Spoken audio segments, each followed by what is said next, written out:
One of the most common questions I get asked is, how do I prepare an animal for shipment in the mail? I get a lot of animals in from out of state. It's completely possible to freeze your animal and ship the whole thing over to me. Easier than you'd think. You don't need dry ice, you don't need to go overnight shipping generally, unless it's something very small that thaws out quickly like a squirrel. Most of these are going to be bobcats, foxes, and coyotes, which if prepared correctly, you could go with a second day UPS or possibly even 3-day, which is going to be a lot more money-saving option for you. But I let the customer do the work for me on this video. I've just received a box in the mail. I believe this has a whole bobcat in it. So I was just going to show you just how easy it is. This is a box that they've repurposed. It's a fairly solid cardboard box. Get you any box like that.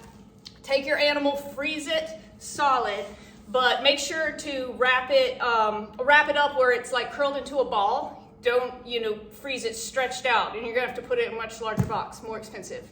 So wrap it up into a ball and put it in some fiberglass insulation. You can see he's taken several layers of fiberglass. This stuff doesn't bother my hands, but some people are sensitive to it. He's created some insulation all around the inside of this box, and the frozen cat is in here. It's been in the mail 2 days, and I can tell that it's still mostly frozen.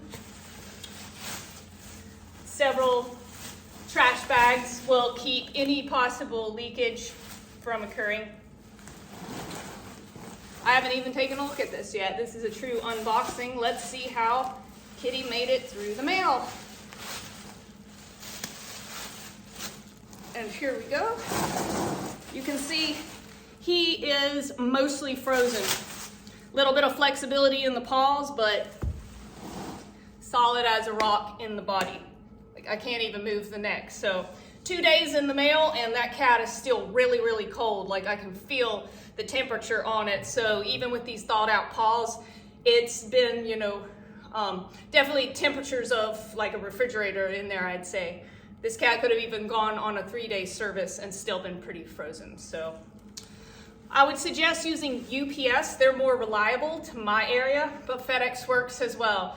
Don't use the USPS postal service because their delivery times are not guaranteed. Even though priority mail says 2 to 3 days, they've had very spotty results with that. So now you see it's just as simple as that. This is the perfect setup for shipment. I've seen people use coolers, plastic totes. Those don't work as well, especially during the winter months, because it's best to ship during the winter, and that's when most people ship to me. When plastic gets really cold, it tends to shatter. So a plastic tote is really likely to shatter, and even a thicker cooler is subject to breakage.